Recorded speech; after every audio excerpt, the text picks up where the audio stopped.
We don't know. We're looking into that. We need to clean that up, clear that up. Next panelist. All right, thank you very much. My name is Jace Houston, General Manager of the San Jacinto River Authority.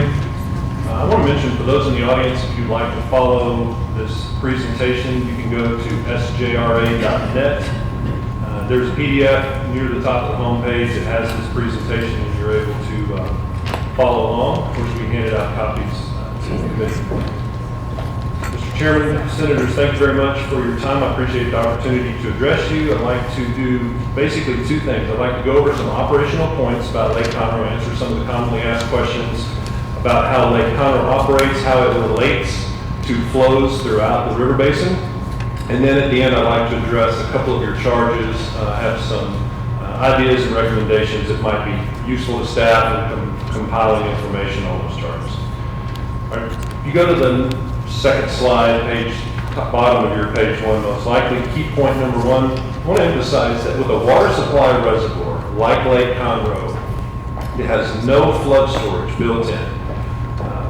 It is purely for water supply. It is designed to operate at a full level, whereas a flood control reservoir obviously is designed to be empty and then filled during a storm event. And so our operational guidelines actually have very limited discretion. If you look at the picture on the next slide, it's actually two pictures of the Tainer gates in Lake Conroe. You can see one photo from the downstream side and one from the upstream side. You can see that at full level, there's approximately 18 inches of freeboard between the water level and the top of the gate. And that's at normal elevation, 201. So as a water supply reservoir, that's the room you have to receive inflows before the gate will be overtopped. And from a structural standpoint, you're not allowed to let water sheet flow over these gates. Other Tainer gate reservoirs may be different for the most part, the ones I'm familiar with. You don't let water sheet flow over the top of the gate for structural reasons. So if you look at the next slide, I've sort of created a graphic to demonstrate how they operate. During Harvey, we passed, throughout the course of that event, over 15 feet of lake level during Harvey. And so if you don't open the gate, the 18 inches of freeboard is gone in a hurry, and you would rapidly have water overtopping the gate. So you have to open the gates. There's no discretion really, and there's very little discretion even in the timing of when the gates are open. As the water level rises, you begin to open the gates, you keep the top of the gate above the water level. That's essentially how the operating guide is structured. Now the guide also helps you balance. We have a 6-foot flowage easement around Lake Conroe Reservoir. We have 6-foot operating buffer zone. We're allowed to let the lake level rise within that 6-foot zone in order to mitigate, attenuate inflows and reduce the peak flow passing through Lake Conroe and going downstream. And so you balance, you look at your inflows, you monitor the level as it rises, you keep the top of the gate above the water line. But throughout all of that, you really have a very narrow window of discretion. There is no option to simply hold the water back. You get that question a lot. Why did you open the gates at all? If you don't open the gates, the water's still going down the river. It'll simply go over the top of the gate. And in fact, in that case, you don't take advantage of using that operational buffer. Just simply flow over the top. And in this case, with 15 feet of water to deal with, it flow over the top of the embankment also. So just wanted to point out, operationally, there's very limited discretion on the way the gates are operated and the timing of releases. The second point is labeled as key point number 2 on the slide. Like most Tainer gate reservoirs in the state of Texas that have this operating buffer zone above their conservation pool level, Lake Conroe doesn't cause downstream flooding, it reduces downstream flooding, and here's why. If you look at the graph on the next page, it's a hydrograph. It shows the flow of water. The black line is the flow at I-45, the west fork of the San Jacinto River and I-45. You can see it peaked at about 115,000 cubic feet per second. The blue line is the discharge from the Lake Conroe Dam, measured at Highway 105. So you can see during the course of the event, water level passing 105 rose to about 76 to 79,000 cubic feet per second. Then it peaked and it was reduced. The red area represents the flow into Lake Conroe. We have peak flow coming into the Lake Conroe Reservoir of 130,000 cubic feet per second. If the Lake Conroe Dam didn't exist, that's the peak flow that would have gone down the river, down the West Fork, past I-45 onto Lake Houston. So even though we're not a flood control reservoir, because of the way the operating guide is designed and your ability to utilize that 6-foot operating zone, you're able to mitigate or lower the flows passing through the reservoir and continuing down the river. It's a very important point. Now, that applies to most, every reservoir is a little different. In fact, the operating guide for our reservoir was designed by the engineering firm when the reservoir was designed. I get that question frequently too.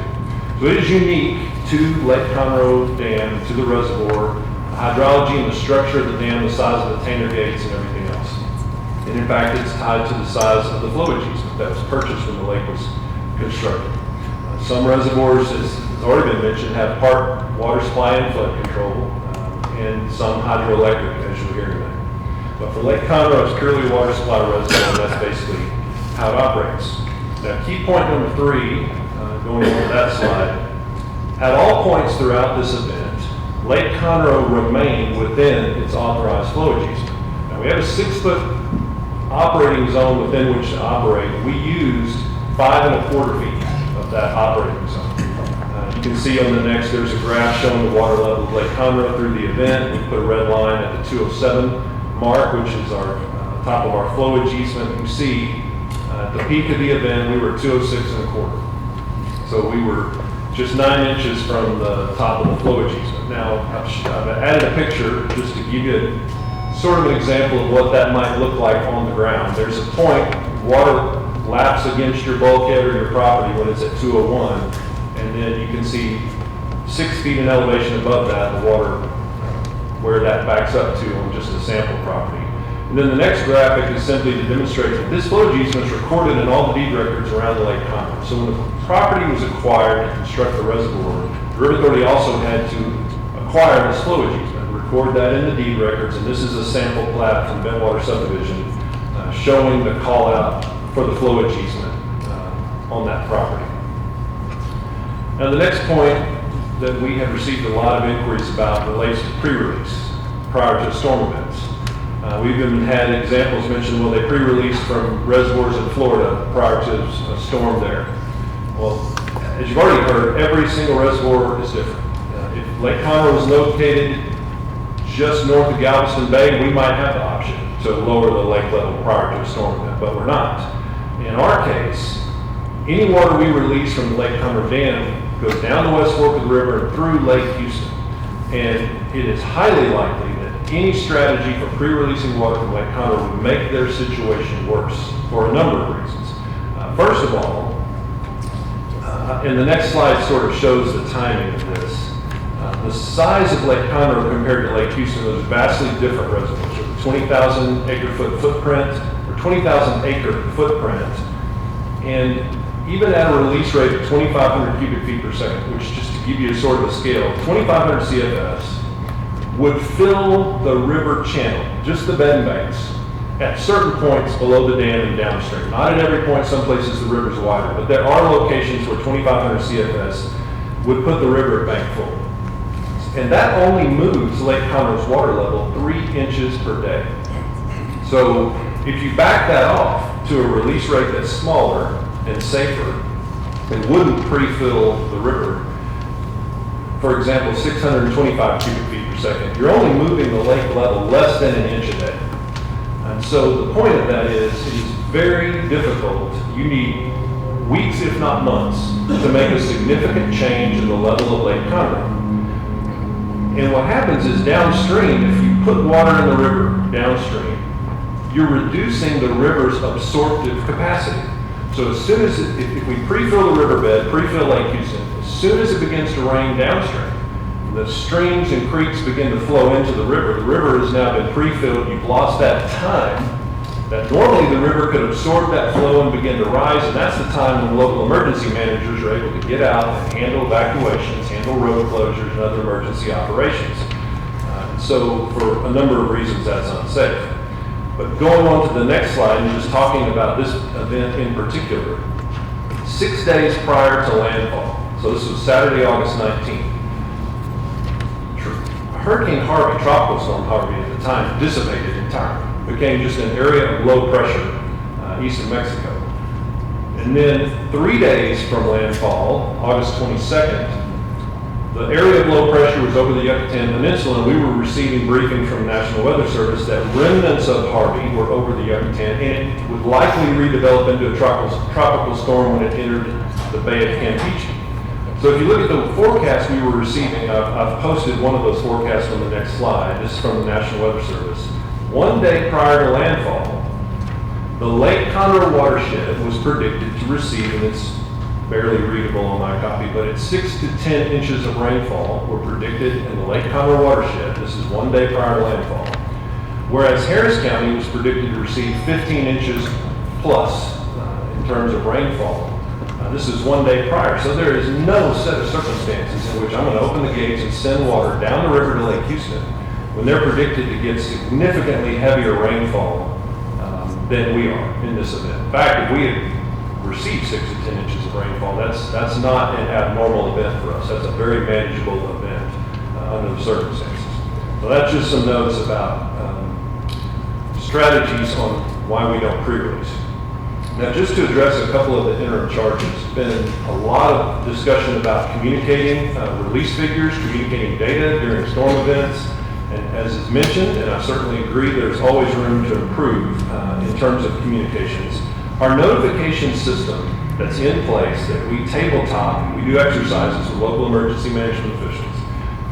The River Authority's role is to notify local emergency management at real time as the releases are occurring. And so we communicate with them throughout an event. That's in both Harris County and Montgomery County.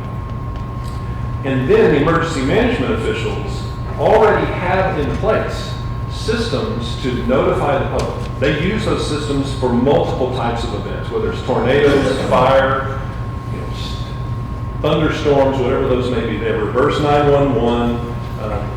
I know in Montgomery County they can send out text alerts based on polygons, based on shapes along the county, so that they can target particular areas. And then, of course, ultimately they can go door to door. But those systems are in place. The systems for notifying are in place. Can they be improved? Absolutely.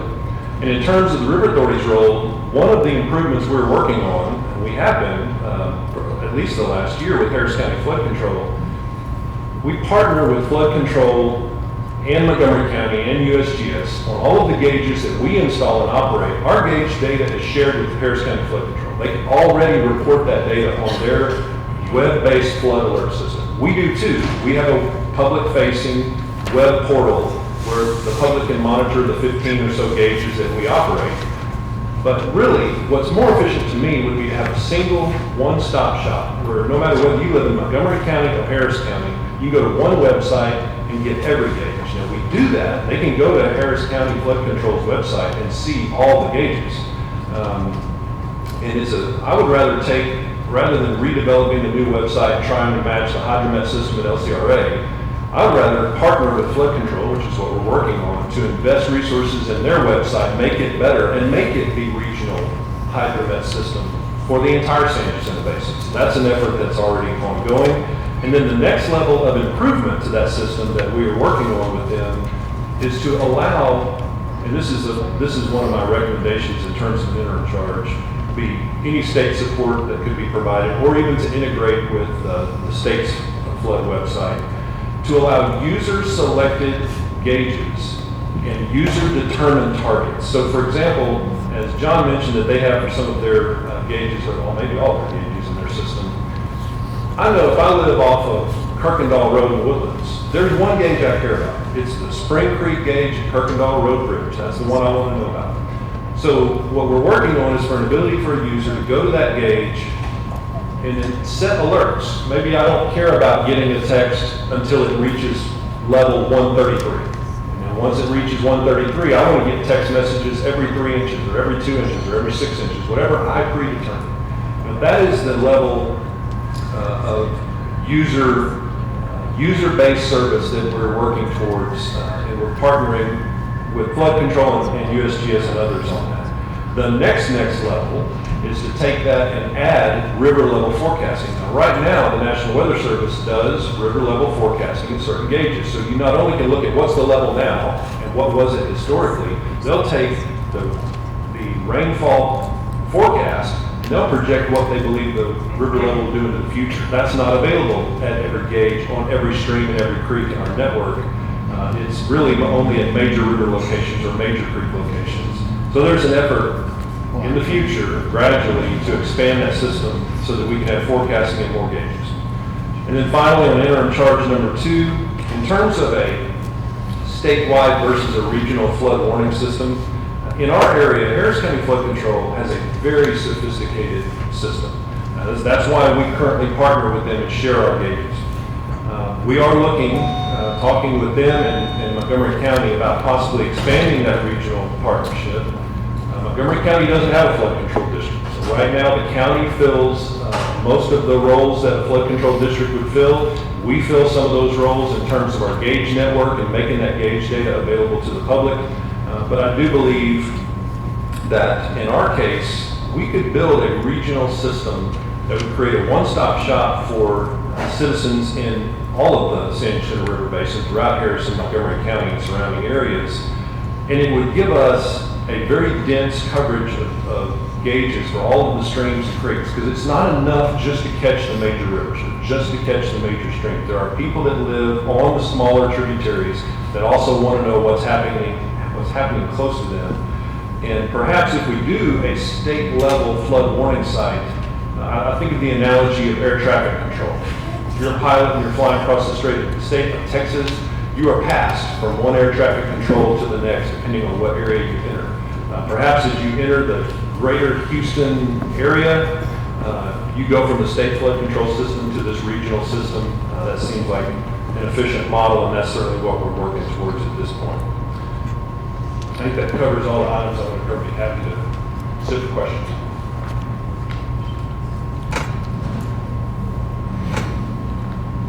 Senator Nichols. Thank you, Mr. Chairman. We need to get one of those control center light gauges. Thank you very much for your presentation. I read all your stuff that we had received earlier before our came today. I've been glancing through some of it. But in making determinations like you did, you lay a very logical explanation of when and when you can't release and why you have to do certain things. The charge goes to data sharing standards for rainfall, stream, and regional flood management projects and flood warnings. And you touched on at the very last of your comments when you said the river level forecast by the National Weather Service. And part of the charge is, can we put all of this into one gauge? The general public doesn't, they may know to look at the website, but if they're looking at a river gauge, they may not even know which gauge is appropriate, for them. And converting that to at least levels, sea level or something like that, hopefully people who live in flood-borne areas at least know what elevation they're at. I would hope they would. They may not. I prefer you go inland unless people care about that. As you get closer to these flood areas, they do. Combining this information, Mr. Chairman, into one, because I think most people are going to be more interested in what is the river level going to be, and what's it forecasted to be, and whether or not I have a problem. I know that when the county judge, Doyle, kind of gave me a tour of some of the areas that were having problems. It was down in Brandon's part of the county, like River Plantation. We went down there, and they were desolated. And the water came in, rose, and then it went back down. Maybe 12 hours, but it was too late. They lost everything below the top of the window in those neighborhoods down there. And you had the releases you had coming down the river, but just to the west of there were these other tributaries, and you mentioned one, Spring Creek. It was either Lake Creek or Spring Creek, that the watershed come into that. There were no controls there. They said it was like a torrential river. So you have a torrential river coming down, and then we have the San Jacinto River where they tie together. And all of a sudden, you can look at the gauge and see what's going on with that creek. I'd call it a river. In West Texas, they call it a big river. But here in Texas, East Texas, southeast, it's just a creek, even though it's torrential. But knowing somebody, going back to the river level forecast, knowing that you're going to be dumping, even though you have no choice, into an area that has a torrential river in effect going and fixing to join it, there should be a model that will tell you the impact of both of those at the same time. 6 hours from now, 12 hours from now, is going to have an impact of a substantial river level forecast. Because I think the river plantation area wasn't on either one. There was a bayou over there that when all that water hit at the same time, the bayou ran backwards. And that's what rose and flooded those homes down there. And so you may not could have stopped it, but if some of those people had had 6 hour warning, 8 hours, 4 hours, 12 hours, that, hey, river plantation, if you're below this elevation, you're fixing to get it. And so you might want to get your family scrapbooks and stuff like that, get your car, get out of there. That's kind of what I think people are looking for. Does that make sense? That's exactly right. Yes, thank you. And it's kind of along that same line. I was within earshot of what you were saying, so if I misunderstood, but correct me if what I heard you say that you notify as you're releasing. We do. We notify Do you every notify single gate change. prior to releasing? We call some of our contacts, both in Harris County and Montgomery County, begin to tell them, hey, we're going to be in gate operations in the next 6 hours. So they know, yes. So you do contact prior to release. But I want to clarify, so they get the emails also as the gate operations occur, and it is hours before that water reaches. It's 8 hours just to get to I-45. It's over 24 hours to reach Lake Houston. But it's So only 3 to some. It's 4 hours to the Lake Creek, well, it's 6 hours to the Lake Creek Junction. There aren't very many homes. The first homes really are 20 and 54. That's about 4 hours. Okay. So the 4 hour people are just as important as the 12 hour Absolutely. people. Absolutely. And so Yes, sir. back to Senator Nichols, what we're looking for here is more interface, more communication. And you know what? I'd rather you err on telling people to get the heck out of Dodge than I had, we're going to release and let you know when we're doing it. And I cannot believe that in this day of technology and everybody's a meteorologist. I mean, we know pretty much within some certainty, probably earlier than what we're doing now, that it's a good bet we're going to have to release some water. So the idea that you're letting them know when you're releasing it, it's kind of like the cow's done got out. It's not helpful. So we got to get better and we got to get more in-faced. And if you get beat up for having people leave when they didn't need to, that's a beating I'll take all day long. Sure. And so the technology's there. Again, we're operating in silos. I'll be perfectly honest, what I heard in your shop was we have our responsibility, we did it, and we kind of, and I don't mean that you did it intentionally, but we like to pass the buck, and we like to say, well, we did what we're supposed to do, so it's their problem now, it's the EMA's problem to get the word out. But I don't disagree with anything Senator Nichols said, that we got to work towards forecasting better. And we've got to, once we have that better, we got to communicate it. We're not doing a very good job of that. We're just not. I mean, I've heard enough today to say we're just not. We think we are. We tell somebody what's coming. I heard you say, well, we give it to this group and then that group passes it on. All groups should be sounding the bell. But we've got to be better at forecasting with the technology and the monies.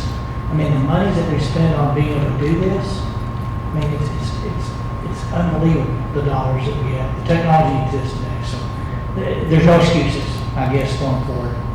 We're working on it. It's not going to get it done. Scottish Poe's not going to get it done.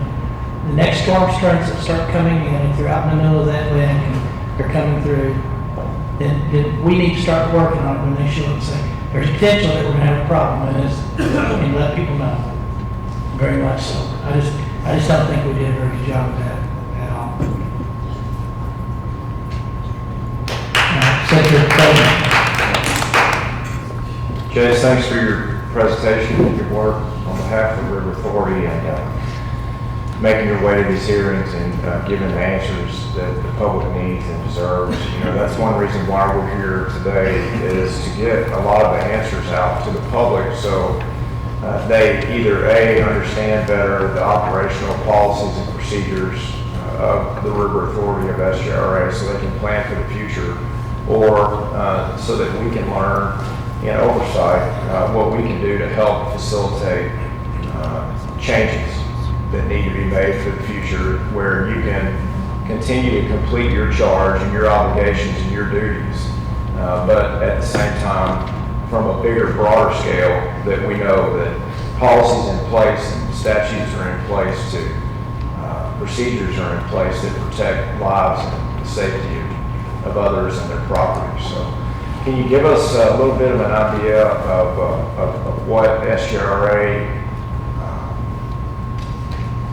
did in planning during the 2 weeks leading up to the actual storm day events?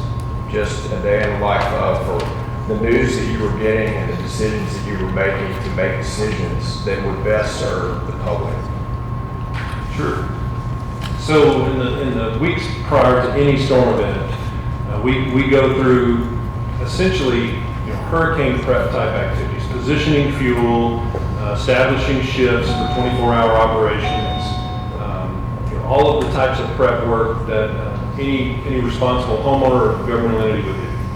We also begin participating in National Weather Service briefings. So start out once a day, then they're twice a day, then they're 3 times a day. So we begin all of that monitoring effort that goes along with the weather systems, all the different weather entities that we partner with. We also exercise gates, check functionality of motors, backup generators, everything else that's related to the operational activities with the dam. We're generally in communication with, we're on the briefings with all of the different entities that monitor national weather. So Harris County Flood Control, Montgomery County EOC, City of Conroe.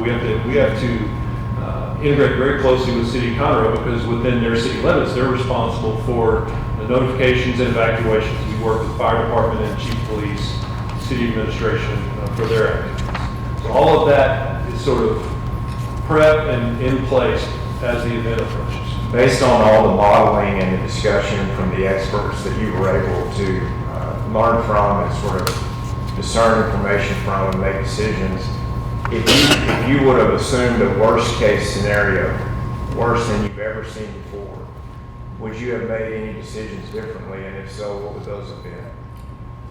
In terms of gate operations? In terms of all of your policies and procedures to complete your charge and your mission, if you would have assumed the worst case storm event possible based on your experience and precedent in recent years, and just the damage and destruction downstream of what could have taken place, assuming a worst case storm event, would you have done anything differently? In terms of notification and communication, probably yes. Good.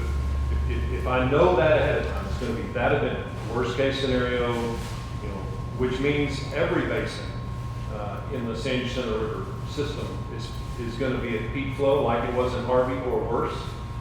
Every one of the reservoir operators, emergency management, we would all be notifying people, this is what's coming, you need to get your belongings and go. So yes, if you know ahead of time, notification looks completely different. So not operations and procedures, but mainly with regard to notice, you might have changed some things. Yes, sir. Yeah. Operationally, no. Did you follow the guide? Did the board of directors meet specifically about pre-release as an option prior to the major and specific storm days occurring? No, sir.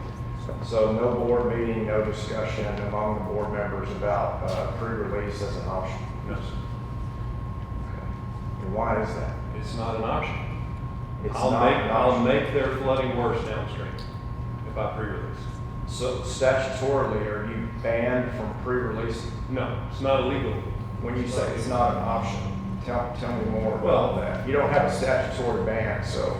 Okay, so I guess since it's not illegal, it's an option to pre-release, but Yes, from an for instance, operational. the Sabine River Authority next to you did, so I'm thinking it's an option if one river authority sitting with you on the panel can, yet another river The authority. hydrology is different in every basin, and I believe David ran his generators prior to the event. We're not a hydroelectric facility. I don't know what his circumstances would have been if they didn't have that hydro situation. It allows them to release flows for generating electricity. But for us, having populated areas downstream, where I would basically pre-fill the river and reduce the absorptive capacity and response time, just from a flooding standpoint, this would make their issues worse, not better. Your slide on page 10 indicates that Lake Conroe makes up could be as little as 10% of the flows into Lake Houston. Yes, sir. So traveling down the waterway, the river basin, through River Plantation, through East Montgomery County and through Kingwood, if it makes up as little as 10% of the flows, again, why can't you pre-release? Where is the data that shows that pre-release could not have been an option without further destruction of property? And again, if your slide says 90% of the flows are elsewhere, rolling through this area and heading on into Kingwood, why could you not have done something different to protect a lot of that destruction?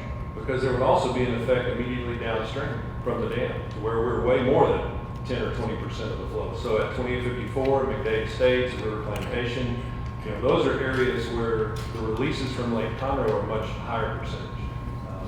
And it's not just the percentage of flow. As I mentioned earlier, it's you pre-fill the river and you remove its absorptive capacity, you're reducing the time that's available for emergency response and flood warning, basically. So do you have the math for the committee to show how many days early you could have at least handled marginal or some sort of percentage of pre-release into the river basin without doing the property damage, further property damage that you stipulate would have eventually, and it sounds like in your words, would have almost certainly happened? Can you prove that up and show that there's no way in a certain amount of days leading up to that, within a couple of weeks, that there could have been a reduction of the average pool in the basin releasing down the waterway, and that water just moves on through the tributaries in the river basin and scoots onto the coast? Isn't there a way to show the committee that there is possibility that that could have been done, but yet timing prevented it? Yes, I would go back to the table where I labeled time required to safely lower Lake Conroe at 625 cubic feet per second, which is a relatively small release. It will not certainly put the river out of its banks anywhere. That moves Lake Conroe less than an inch a day, the water level of the lake. Throughout this event, we passed over 15 feet of lake level.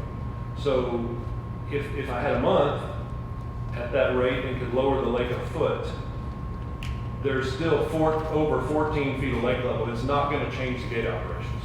You'll pass through that foot, the lake will fill, and then you'll have 14 more feet to deal with following your operational guide. So it doesn't change the peak that you're ended up having to deal with. And so I guess that would be an example I would point to, just trying to establish the math for how that doesn't work. And in this event, we actually had, again, one day prior, I was forecast to receive 6 to 10 inches of rain in our basin, which is a manageable event. We've had that before, and we would have had releases, but nowhere near the magnitude that we ended up having. So when the forecast is telling me one day out, you're going to get 6 to 10 inches during this event, I wouldn't want to put water in the river and send it downstream. Are you statutorily required to consider flood control in your decisions? Not required. So in our enabling legislation, there's about a page-and-a-half list of statutory purposes of the river. And it includes water supply development, obviously, Control and mitigation of erosion and some things like that are mentioned in there. Flooding is mentioned in there. Reforestation, harbor improvements, hydroelectric. It's a long list of things that you have. And I understand there's a pretty good list there, but you mentioned flood control just now, I think. Flooding is discussed, but we don't have any taxing authority. And so we are not structured to do flood control. So you have that in your original enabling legislation from years ago in the 30s or whenever that was, but you're saying that you can't complete that task. Correct. We would need additional changes, especially on the financing side. Have you asked specifically for that charge in your mission or your enabling legislation to be removed because you can't accomplish it? Because I'm assuming that your duty is to accomplish that unless there's some sort of legislative action to remove it. We have not asked to have that removed. And I wouldn't interpret the purpose authorization in the statute to be a duty to fulfill all of the things listed. It's the power to fulfill all of the things listed if you've got also the financing capabilities and other things in place to take those on. And you understand the difficult situation that everyone in leadership is in, Sure. and the families that we respond to, is to explain to them that you have the power to do something, but yet legally nuanced in legalese or legal speak, you don't have a duty to do that. So that is a very high mark of explanation. I know for everyone on this panel, as we do what we do to serve the public, provide service to the public, provide our obligations and duties to the public, and provide value to the public while they're working hard and paying attention to the things they need to do to raise a family, to make a business work, and to get kids out the door to school, and on, take care of older parents. Sure. That's a very The difference in the power to do it and the fact that you don't feel you have a duty to do it is very troubling, in the sense that that was written in the 1930s. We've had extreme rain events where, we're all in leadership positions and ask for that because we are basically asking, when there is danger, we run towards it to help people. We don't run away from it. And our first responders are a great example of that, our military as well. But anyone as a steward of the public is supposed to run towards that event to help others, knowing that we've asked to be there and we've asked to provide that kind of help and serve the public. So we can't wait until there's thousands of people, 500,000 to 600,000 people displaced, and whether it's 5,000 homes in Montgomery County or 5,000 in Kingwood or on down the basin, to make those requests if we feel like there are elements in our original charge and mission statement and statutory duties that we have the power to accomplish, yet we feel like we don't have a duty to complete it. That is not what the public would feel would be taking care of them. Do you agree? Yes, sir. There are a handful of options to provide flood control and flood mitigation in Montgomery County. And one of those is for the River Authority to do it. And if that's the direction that the voters and the constituents and our delegation want to go, we'd be happy to fill that role.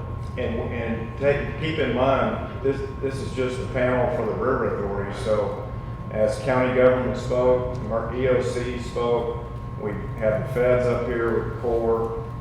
We are always daily in our service to the public on the chopping block because we deserve to be. We've asked to serve the public and they expect us to do so. And so these questions are a part of that as well.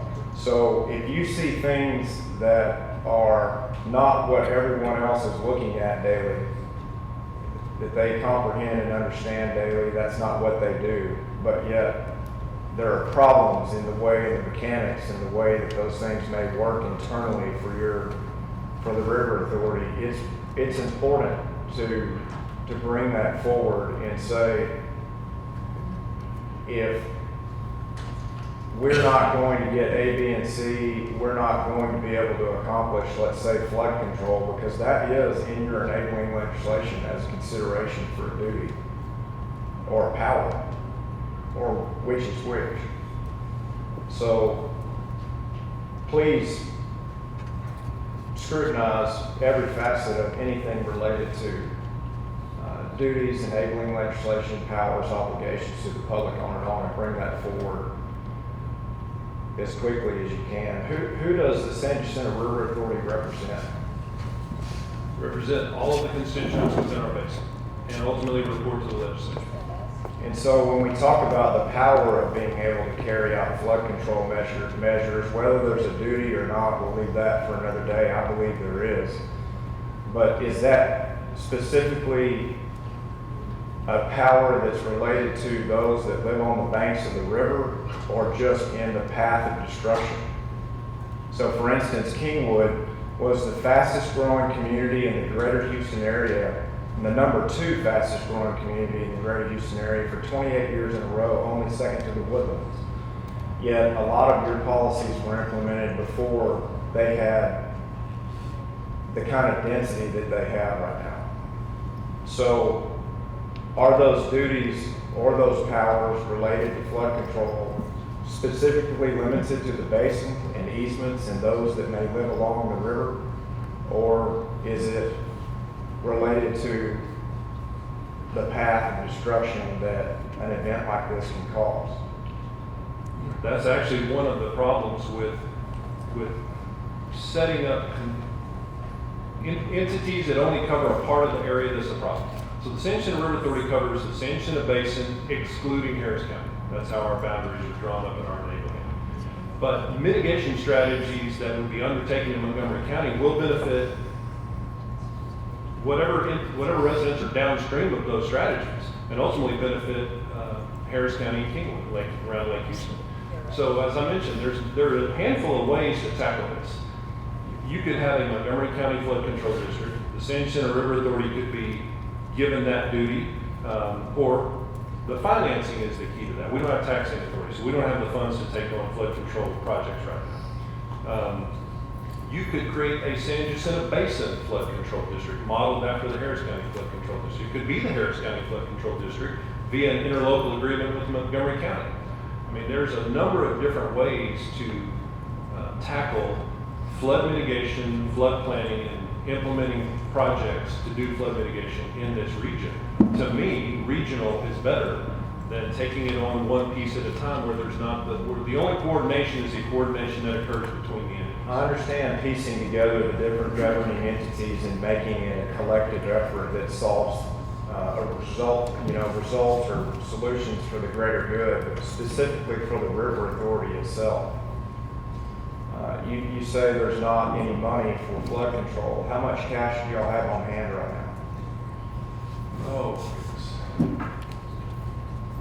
Senator, I would guess in reserves, staff, I'm not sure, probably less than $10 million. Less than 10 million? I would guess. I hate to guess because it's a guess, but our annual operating revenues are about $125 million. And then is it your responsibility to clear debris downstream in the river basin in problem spots where that water may back up because debris is collecting, or whose responsibility is that? Just like was mentioned earlier, in Montgomery County, there's really not an entity with the ability to do that. No The county handles it at the right-of-ways. If there's a log jam at a bridge, the county can reach because it's in the right-of-way. Harris County Flood Control does all of their big streams and drainage systems within Harris County.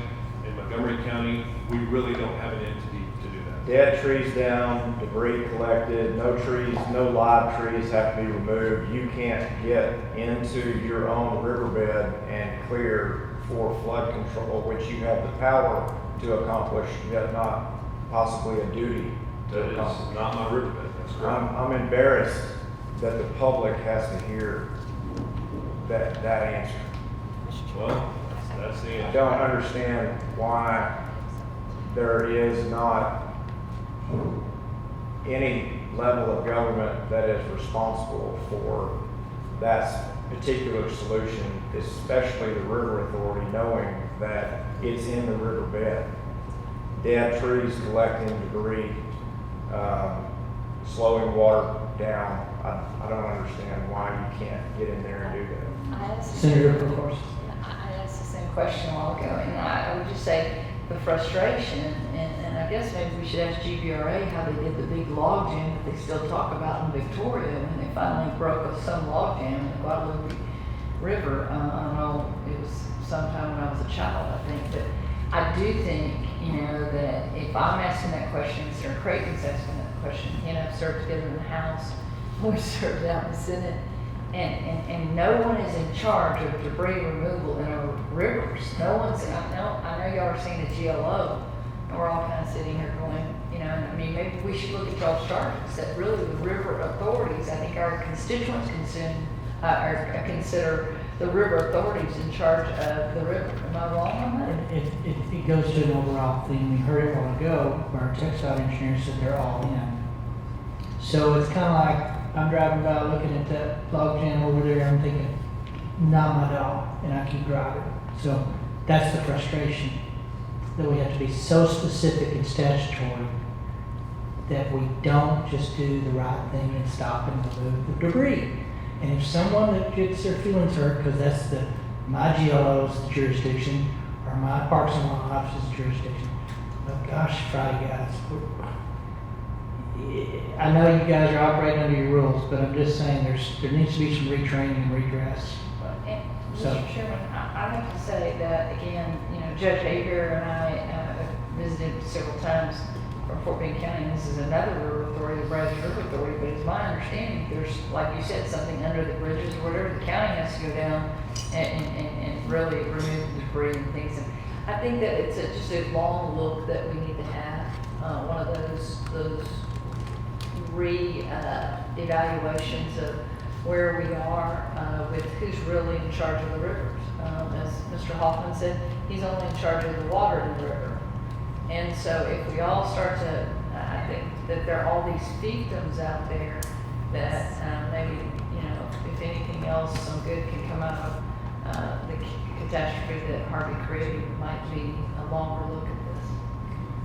I think you're right, I said it earlier, I think it's one of those agencies nobody knows where to go when something. And we're not blaming y'all, No. it's not your statute, Statute. it's not your statute, but shame on us for not going back and revisiting this and knowing that log jams, and I do mean log jams create floods in certain areas, not the only reason. The amount of water that came down, and Jason, I want to say something. All of you that suffered, hundreds of thousands of people in Texas, I'll never forget calling the Victoria mayor on Thursday morning, the 24th, before 8 o'clock. Mayor Plastic, everything, how are we feeling about Victoria right now? And he goes, hey, it's just going to be a rain event. We're cool. And 3 hours later, he and I were on the phone, and he goes, Lois, we're in real trouble, and we may see a Cat 3 or a Cat 4 come across the shores. In 3 hours, everything changed. And so I understand that if you created the perfect storm, no pun intended, we're talking about Harvey. Your slide, Jace, it is correct. We literally thought where my district is, and I have to tell you, to correct myself, 21 of my counties are in the disaster declaration. Just 2 of them only have public assistance instead of individual and public assistance. But we really, in a short period of time, went from nothing to, I can tell you where I was standing when it became a Category 4. So I'm not defending you. I think that we all have to learn from this. And Senator Creighton is asking excellent questions because there's so many unanswered questions. John, I'm letting you off easy.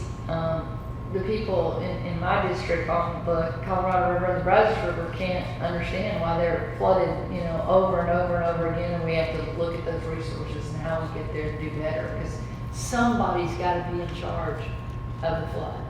And I think Governor Abbott has said that we're looking at an overall flood plan for the state of Texas.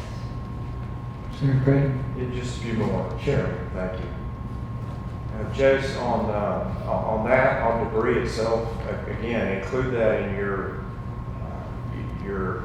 talking points as far as we need to decide in some way whether it's now, as we continue to talk about this, and this hearing is just the beginning of the conversation for those that are listening. If something's not covered, we've got a series of hearings where we are working to do the best we can to address Harvey, the damage, the policies, the decisions at every level of government, so we can ask the questions that people deserve and that they are asking us to ask. So with that, please include that, because day in and day out, we're not flying those riverbeds, we're not the basins itself, we're not looking for those certain things, and at no level of government has oversight of jurisdiction.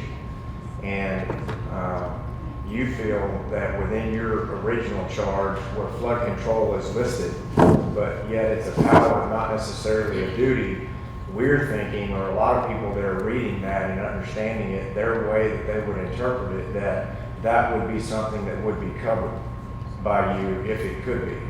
And then maybe it's a revenue event or something to do with funding or whatever, and that needs to be a request. And then it's on us if it's denied through the appropriations or Senate finance process. Do you have your emergency plan in a format that the committee could look at for just review? The emergency action plan, which includes the gate operating protocol, statutorily is statutorily confidential, but I can work with the committee to make it available to you. I'm sure there's a mechanism where I can provide that. And if we need to get cleared by Homeland Security or what have you, everyone excluding myself would be immediately cleared, I would imagine. So there has to be a mechanism I can provide that to you. Yeah, Sure. and so assuming that could be possible, would that be a diluted version or a redacted version, or would that be? I would assume we would make the whole thing available. And then how, within that plan, how does SJRA rank protecting the dam and the infrastructure of the dam itself versus protecting lakefront homeowners' properties versus a comparison of considering destruction of downstream property, businesses, and homes? How is that ranking when you establish your priorities for decision making? I don't know that any one of those is prioritized over another. It's a balance between, you've got 6 foot to work with upstream. So you want to mitigate releases to the greatest extent you can without exceeding your flowage easement. And throughout all of it, you don't want to lose the structure, because then the damage would be devastating, more catastrophic. So there is no one of those choices that are ranked one over the other? Not that I'm aware of. What studies do you have in play that are commissioned and partially or fully paid for that have to do with flood control? We're currently in a study, we're 12 months or more into it. It's a partnership with Montgomery County and the city of Conroe.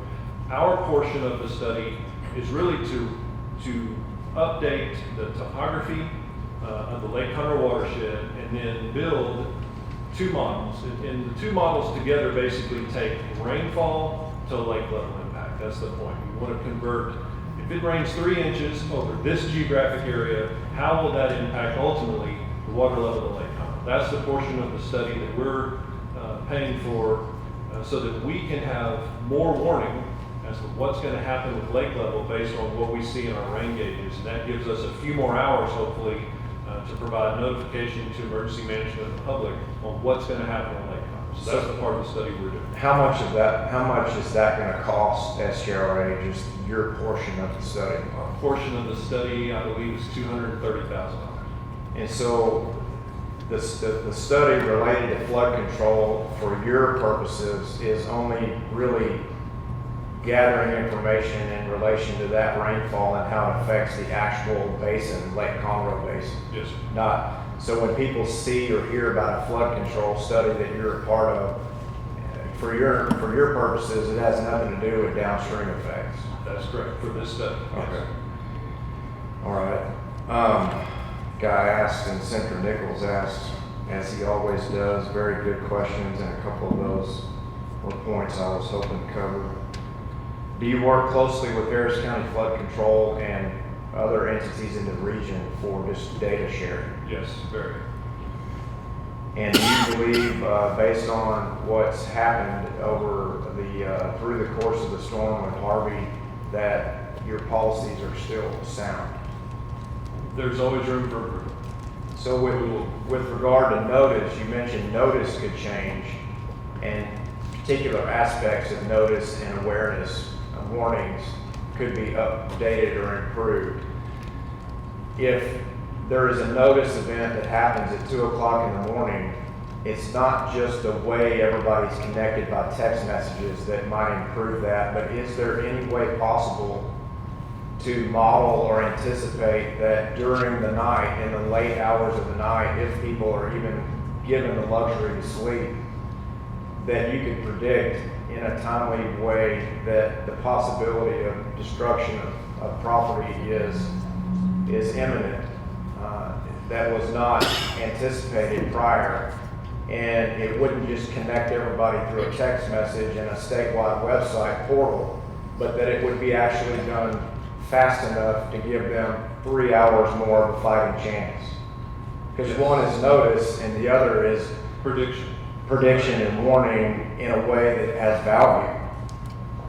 So is there a way to model this? Yes, there, and that's basically the study that Judge Doyle mentioned that the county was debating a couple of weeks ago at the Commissioner's Court, is a broader flood modeling and mitigation study that where they were hopefully going to cover multiple watersheds within Montgomery County. Those types of studies can then take rainfall data and translate that to stream levels, river levels, and lake levels. That would give us more time and an ability to look forward and make some estimates based on rainfall and rainfall forecasts. And last question, Mr. Chairman, and members, thank you for your patience. You mentioned potentially a regional plan that could be accomplished to connect gauge coverage, and that might be some sort of a problem solver or solution oriented for the future. Do you have any opinion at all on why we haven't done that in the past, knowing that we have had tragic and severe rain events, not just over the course of decades, but just even in recent years? I don't know why that hasn't been done. Senator, we already share the data with flood control, Harris County Flood Control. You can go to Flood Control's website and look at all their gauges and all of ours. What I want to add in the future is this individual gauge, user-defined, this is the gauge I care about, these are the levels I care about, and I want a text alert, or I want an email alert. And that's an IT resources issue. I mean, as John mentioned, it's $19 million to build a hydrovest system today. So you don't build it all in 1 year. You build it gradually. So with that, I'll wrap up and conclude, Mr. Chairman, and thank you, Jace, for answering my questions. If you could just commit, if at all possible, and I know the River Authority leadership, y'all meet together periodically, right? Yes, sir. If you could just commit to, and I know that in many respects that you already do, to just think outside the box, and rather than which governing entity is responsible for this and that, if you could just commit to compiling a list of problems that affect people in the greatest extent during one of these events, and the most reoccurring themes that you're hearing afterwards. And then whether it's a revenue event or just that's not in my wheelhouse, that's not a part of our charge or enabling legislation, or we have the power to accomplish this, but we don't feel we have a duty. These types of things we need to know, so you can pass that on to us. We can communicate with stakeholders and our constituents so that they understand it. And then from there, we can take action or not. But right now, that's on you guys. If you have something like that as a charge or as a 1930s provision in your enabling legislation that really you don't value or recognize as a top priority or a duty. Is that fair? Yes, sir. Absolutely. Thank you, Mr. Chairman and members. Next, you're up. Yes, sir. Mr. Chairman, my name is David Montgomery. I'm General Manager of San River Authority, Texas. And thank you for inviting me to testify. If you look at your handout that we gave you, our first reservoir and westernmost reservoir is Lake Lock, and if you look at it, it has a fixed spillway. And that's the way they used to do it when this was built in the late 50s. It has no lake pre-release. When the water goes up, it goes over the dam. So really not a very good flood control project at all. Lake Park is the next slide. It's a newer reservoir. It has 5 gates. Luckily, it's almost to Dallas, and that part of the state doesn't get that much rain, so even though we have a gated structure and the way we operate the gates are pretty similar to the way that Jace operates us. We've never had those 20, 30 inch rains on that project, so we've really never had any downstream flooding problems of any kind. Our next reservoir is the largest reservoir in the southern United States. It's 186,000 surface acres. So when we talk about 1 foot, we're talking about 186,000 acre feet of water, where Jay says 20,000, he's 20, so we're 9 times bigger. The good news about that is when we do some of our pre-releasing, that our guide that's from the Federal Energy Regulatory Commission tells us when we get to certain levels to start running both generators. And both generators are putting out 14,000 CFS.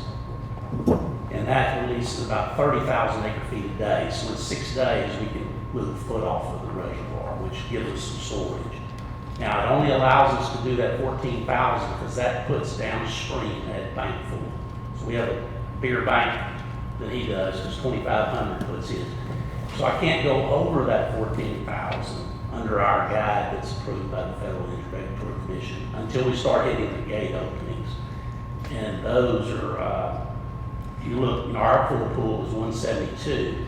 At 172, I start going into 14,000 CFS.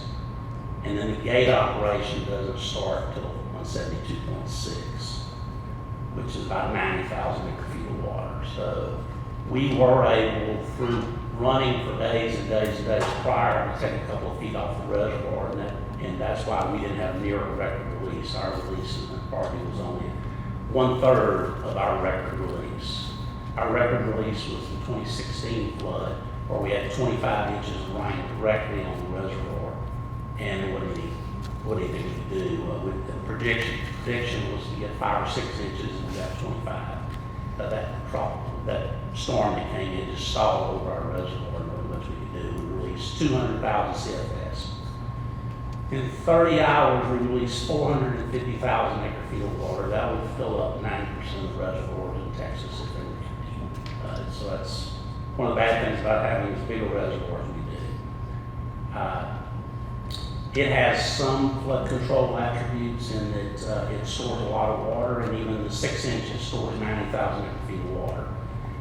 When we go into our turbine operations, like we did several weeks before the storm, we're able to move out over 200,000 acre feet of water. So that's one of the reasons we didn't have to go to large numbers on our releases. 66,000 through our flood structure does not do a lot of damage downstream.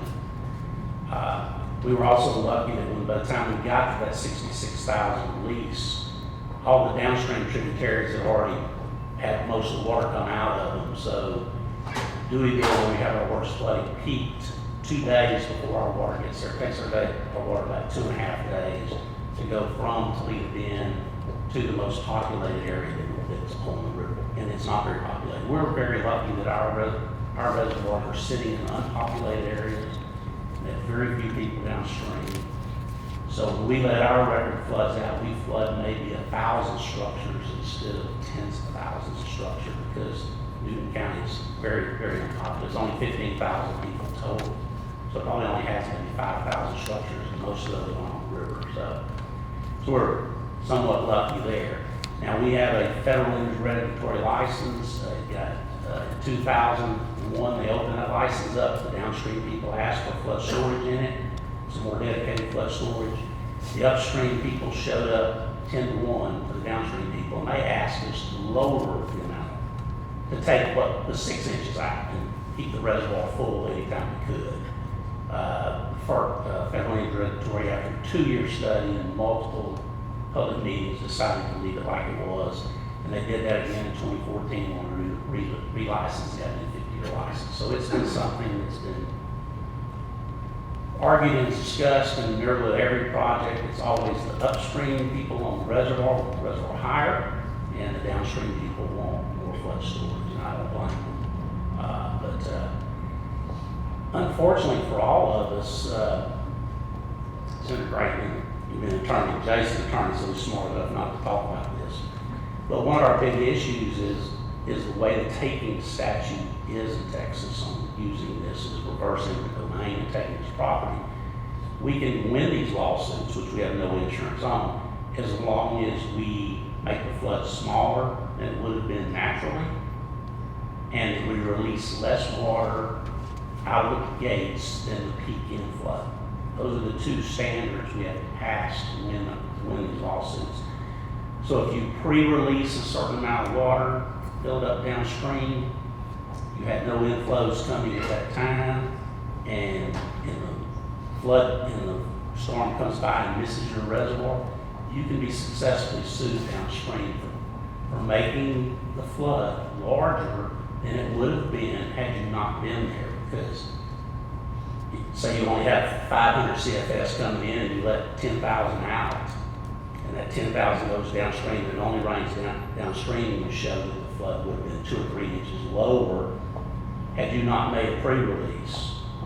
That's the problem. And the same thing with flooding people up above you. If you look at that same same takings issues, you have to prove the flood was smaller than it would have been. They have to prove that the flood was larger because you were there.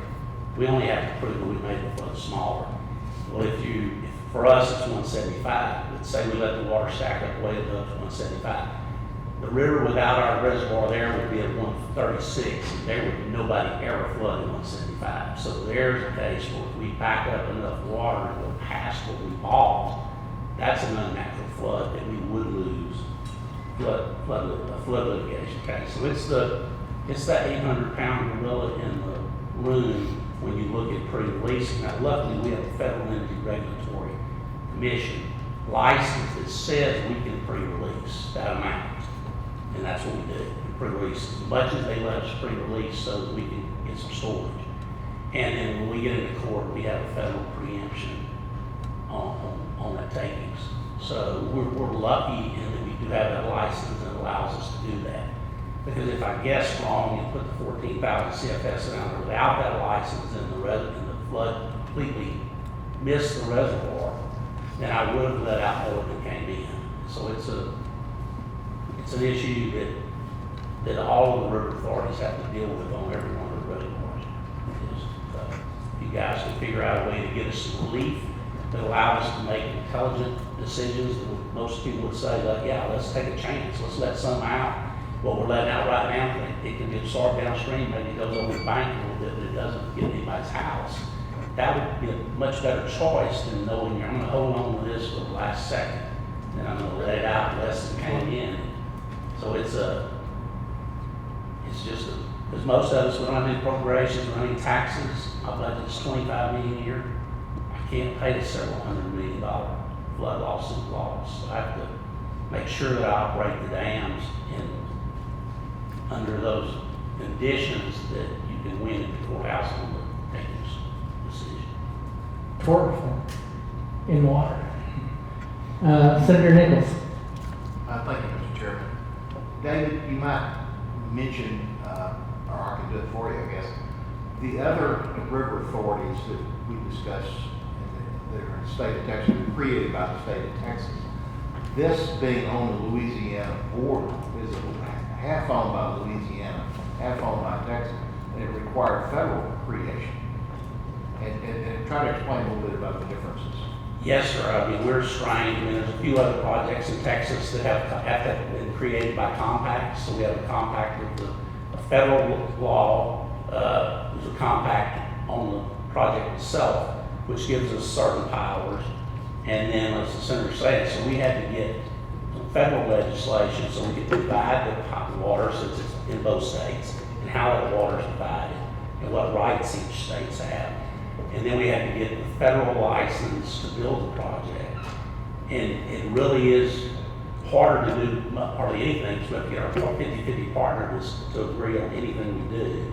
And it really gets confusing. For instance, downstream of Toledo Bend, a large amount of water, where the river's the biggest and has the most problems is a bi-state river. So to get anything done, we have to go out and take the large, and I'll probably tell you how Waterloo probably did theirs, just like we've handled some log jams, but I can't really talk about it. But in our case, it's even more complicated because we've got a partner that, and the two states have to get together before they even work on the bridge crossings in the areas that do stack up the most long. You touched on an area earlier, and again, it came up when Senator Creighton was asking this question, and that is, once that water is released from the dam and goes down the Sabine River, any type of obstructions there tend to make that water spread out either into Texas or into Louisiana, and that there's no one who's watching after trying to clear that open. So are there any major obstructions that you're aware of, or multiple obstructions on that river that, had they been cleaned out, would have allowed that water to move faster out to the Gulf as opposed to spilling over into like Newton County and Orange County? So the largest obstruction is the railroads. I mean, not only at the river where they have their crossings, and there's a lot of crossings pieces, a lot more than the bridge to catch debris, but also like at Deweyville, that they sit 10 foot up in the air, so it doesn't have near the culverts or trestles, and that's why Deweyville floods longer than it would naturally because of that structure. So from the dam area down to the railroad crossing area, are there any obstructions in there that might have helped cause it to spill back to the west and fall behind the railroad berm? There's quite a few bridges. There's quite a few. I mean, the lower Sabine turns and turns and turns, and it's pretty easy for those sandbars to get to build and push the water in a different direction. The rivers change its banks all the time. So, matter of fact, we're having to move our pump station. You're aware we got a loan from the Water Belt Board of Swift Fund because it's a conservation program.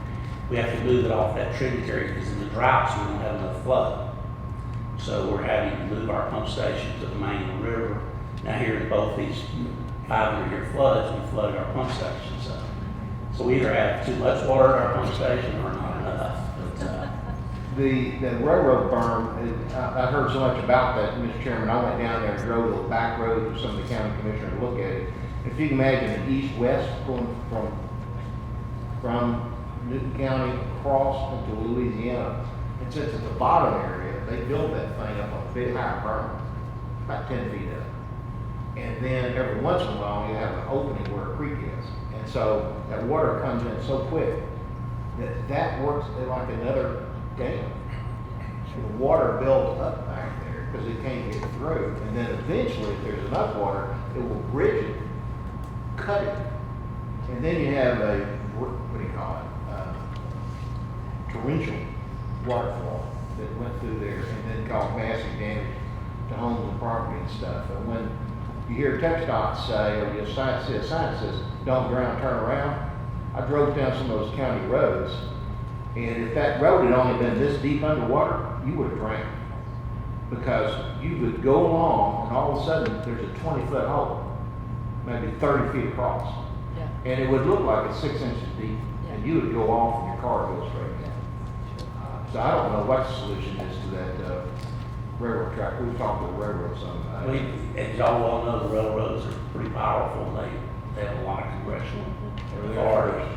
And but Senator's right. I drove down some of the roads, and you're on this side of the railroad, and you're sitting there in your high, you don't even have water, and you can get out and walk up on the railroad like I do, and you can see the people on the other side or have 4 foot of water in their house. That's not because the elevation's 4 feet different, the elevation's the same on both sides, because when you're on the road, you're looking at that structure. But when it does breach, like the senator said, you're sitting there and you think you're safe, because it's held, the rain's finished, and the flows are going down, and then it breaches because there's just too much weight up against it, and then you'll flood in a few seconds. So it's pretty dangerous to live right on the other side of the railroad track. You could go from being, you think you're safe, but the next minute you better climb up on something. Any other questions? Members, I appreciate the panel. I guess I'd summarize it that, one, if you don't have the authority to do what we need to do to keep our citizens safe in the rivers, let us know what the authority needs to look like. Two, you don't want the state writing your operating rules. You don't want us to write your policies on how you deliver. So I would encourage you, once you figure out what authority you lack or what you're not doing as a quote perceived duty, to get back with us and let us know what the rules look like so that we can have that oversight. It never ceases to amaze me how much oversight the state has to do. At the same time, we're told to get out of everything. But obviously, on this level, on some level, you had the authority. It just wasn't your duty. So if it's in your enabling, if it's in your authority, then there's an expectation. I think Senator Craig said it best. If you can't do it, we expect you to do it.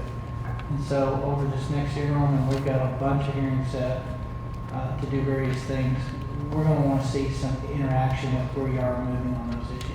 Thank you for being here. Thank you for being here all day. And I do think it's been helpful. I know I've learned, and I think it's good for the public to learn. And we got too many government agencies sitting in silos, and that tends to be what we